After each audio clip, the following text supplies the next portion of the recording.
Assalamualaikum warahmatullahi wabarakatuh. Selamat pagi dan salam sejahtera untuk kita semua. Mudah-mudahan kita semua senantiasa dalam lindungan Tuhan Yang Maha Kuasa, Allah Subhanahu wa Ta'ala. Pada pertemuan kali ini kita akan membahas tentang aturan penjumlahan dan aturan perkalian. Yang pertama kita akan bahas yaitu kaidah dasar menghitung. Yang pertama yaitu kaidah penjumlahan atau rule of sum. Misalkan percobaan 1 P hasil, kemudian percobaan 2 Q hasil, maka percobaan 1 atau percobaan 2 itu memperoleh hasil P tambah Q hasil. Jadi untuk kaidah penjumlahan ini nanti biasanya ditandai kata atau, maka hasil dari percobaan itu tinggal kita jumlahkan saja. Nah, sebagai contoh, kelas 12 MIA 1 akan memilih 1 orang sebagai ketua kelas. Boleh pria atau wanita. Jumlah pria 15 orang dan jumlah wanita 21 orang. Berapa banyak cara memilih ketua kelas tersebut? Nah, ini termasuk kepada kaidah penjumlahan yang ditandai kata atau. Maka mari kita selesaikan.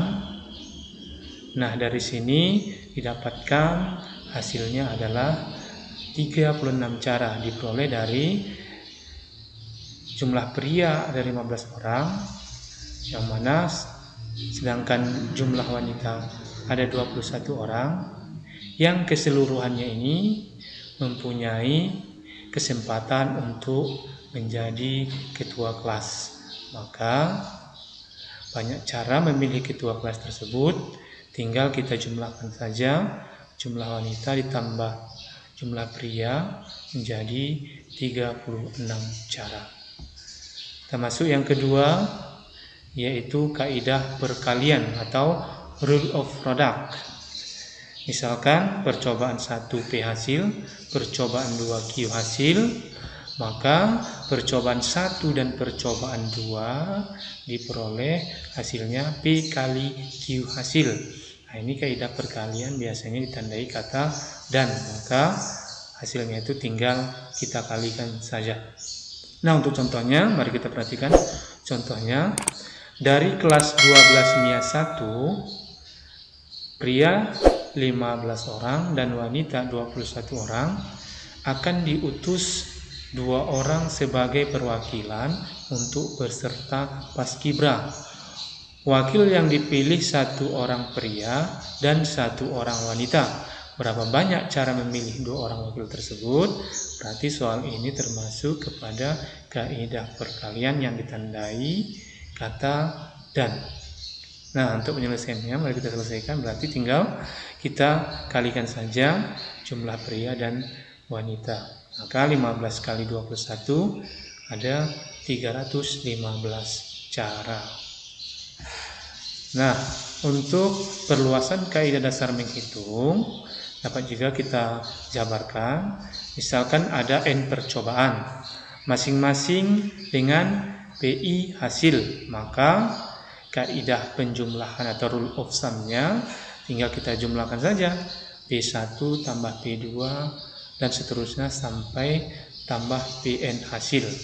Sedangkan kalau untuk kaidah perkalian atau rule of product-nya tinggal kita kalikan aja hasilnya P1 kali P2 dan seterusnya sampai kali PN hasil. Nah, untuk lebih memahaminya jabarannya ini mari kita perhatikan contoh berikut. Iwan memiliki 5 jenis baju yang berbeda, 3 jenis celana yang berbeda, 2 topi yang berbeda, 3 dasi yang berbeda, dan 4 pasang sepatu serta kaosnya. Tentukan ada berapa banyak cara Iwan menggunakan seragam sekolah jika semua jenis harus dipakai. Nah, ini tinggal kita kalikan saja tentunya, maka diperoleh lah itu 5 dikali 2, dikali 2, dikali 3, dikali 4. Maka hasilnya adalah 240 cara. Nah, kita lanjutkan, yaitu tentang aturan pengisian tempat atau filling slots. Jika tempat pertama dapat diisi dengan N1 cara yang berbeda, tempat kedua dengan N2 cara yang berbeda, dan seterusnya. Tempat KK dengan NK cara yang berbeda, maka banyaknya cara untuk mengisi K tempat yang tersedia adalah N1 kali N2 kali dan seterusnya sampai dengan N kali K.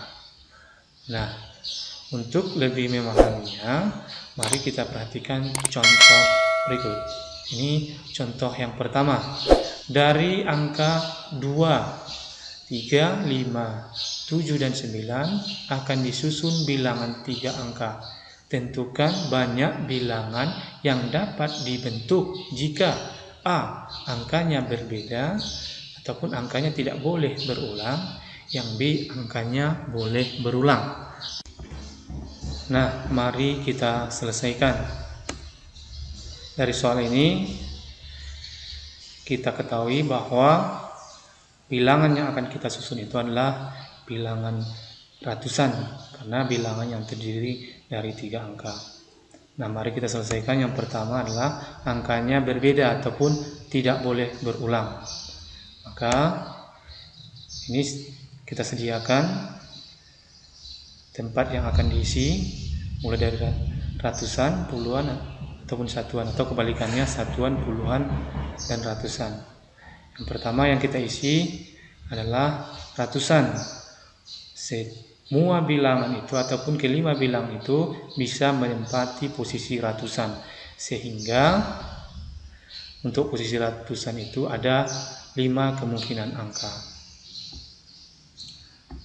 Kemudian untuk menempati puluhan itu ada 4 kemungkinan angka. Kenapa 4? Karena satu bilangan sudah terpakai di ratusan. Karena soalnya tadi angkanya tidak boleh berulang, maka untuk posisi puluhan ada 4 kemungkinan angka. Sedangkan untuk satuan itu ada 3 kemungkinan. Karena sudah terpakai 2, maka ada tersisa 3 angka lagi. Sehingga banyak bilangan dengan angka yang berbeda adalah, tinggal kita kalikan saja, 5 kali 4 kali 3 sama dengan 60 buah bilangan. Nah, kita lanjut. Yang B, angkanya boleh berulang. Nah, kita sediakan lagi tempat yang akan diisi. Karena angkanya boleh berulang, maka posisi ratusan kelima-limanya itu boleh menempati posisi ratusan. Kemudian untuk puluhan itu juga 5 kemungkinan angka, karena walaupun satu sudah terpakai, karena angkanya boleh berulang, berarti untuk posisi puluhannya ada 5 kemungkinan.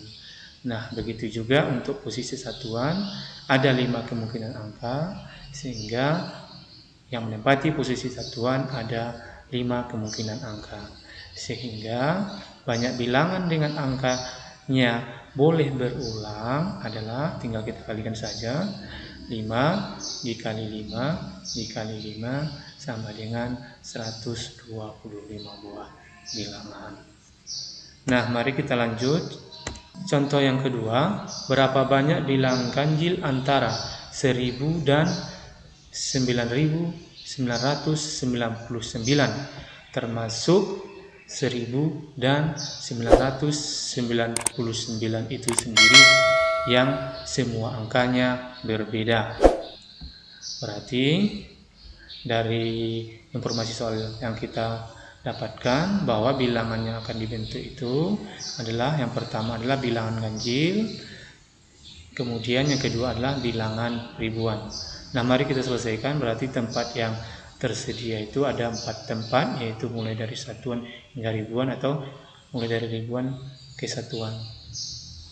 Nah, kita selesaikan. Yang pertama adalah angka penyusun bilangan yang dimaksud itu adalah mulai dari 0 sampai pada 9. Kemudian posisi satuan itu ada 5 kemungkinan. Kenapa satuan dulu kita isi? Karena bilangan yang dimaksud itu adalah bilangan ganjil.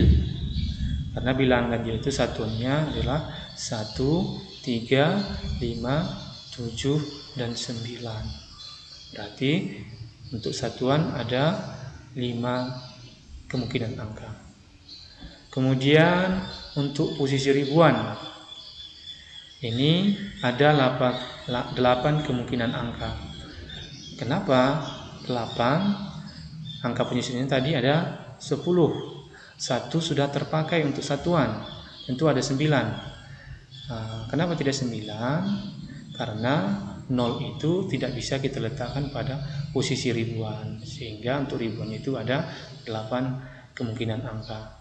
Kemudian untuk ratusan itu ada 8 kemungkinan angka. Kenapa 8? 2 sudah terpakai, kemudian bersisa 8 lagi.